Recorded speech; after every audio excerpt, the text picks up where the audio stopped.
Welcome back to the channel. Today we will be looking at the Shepherd of Souls, Yorick. We'll be taking a look at Yorick's abilities and how they work so you can start picking him up in the Rift. This video is aimed at newer players looking for a top laner who is simple to use yet effective at sieging towers. I'll also be including 2 bonus tips for every ability to bear in mind when using Yorick. And without further ado, let's dive in.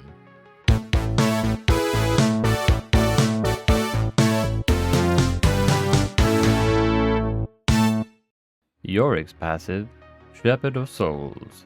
Yorick can raise up to 4 graves by killing champions, large monsters, and with every few non-champion enemies killed, such as minions.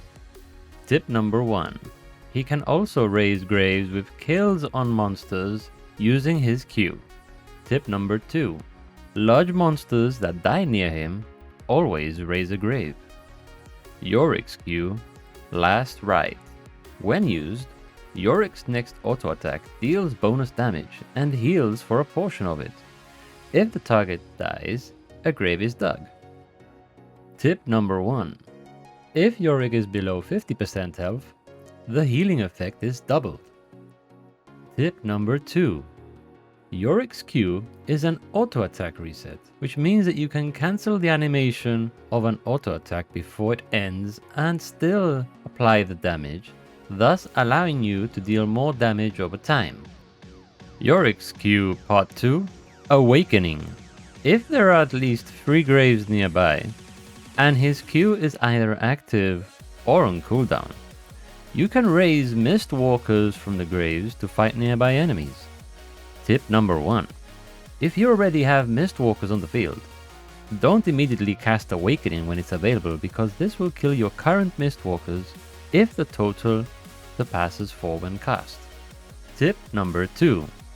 When wanting to push a lane quickly, they easily outnumber the enemy waves, so use them to good effect to siege towers. Yorick's W, Dark Procession. A destructible circular cage is created at a target location, impeding enemy movement. Yourself as well as allies are able to freely walk in and out of this cage. Tip number 1. Although W is typically used as an engage tool to trap enemies, you can also use it as a disengage tool for an easy escape, since you and your allies can walk through it. Tip number 2. It is also useful as a zoning tool if you are trying to block passageways momentarily around objectives. Yorick's E, Morning Mist. Yorick throws a burst of mist that damages, slows, and also marks enemies. Yorick and Mistwalkers also gain bonus movement speed towards marked enemies. Marked enemies are immediately targeted by his Mistwalkers with jump and pounce onto the enemy. Tip number 1.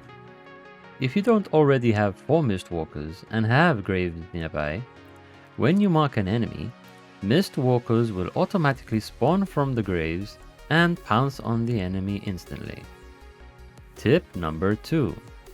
It's worth noting that thanks to the slow E has, it's useful as an engage and disengage tool, used in combination with your W for best results.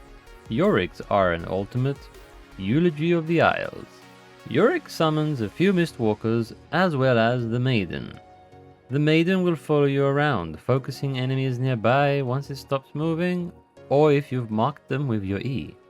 If the Maiden kills a minion, it will raise a Mistwalker if there aren't 4 already on the field. Once summoned, after a brief period, you're able to recast the ability and this will unleash the Maiden. It will no longer follow you and will travel along the closest lane. Tip number 1. Yorick is an extremely good split pushing champion. In other words, a champion who is great at pushing lanes quickly on his own, whilst the team pressure objectives elsewhere. One common tactic is to unleash the Maiden on one of the side lanes, whilst he rejoins his team during a team fight in an objective. Tip number 2. When fighting enemies near their towers, be wary not to leave your Maiden within the tower's firing range, as it will be taken down quickly by them. You need to pull away a fair bit from the tower yourself for the maiden to follow you. And there you have it. If you enjoyed the video and found it useful, please leave a like, and if you have any questions, please drop them down on the comments below. I'd be happy to help.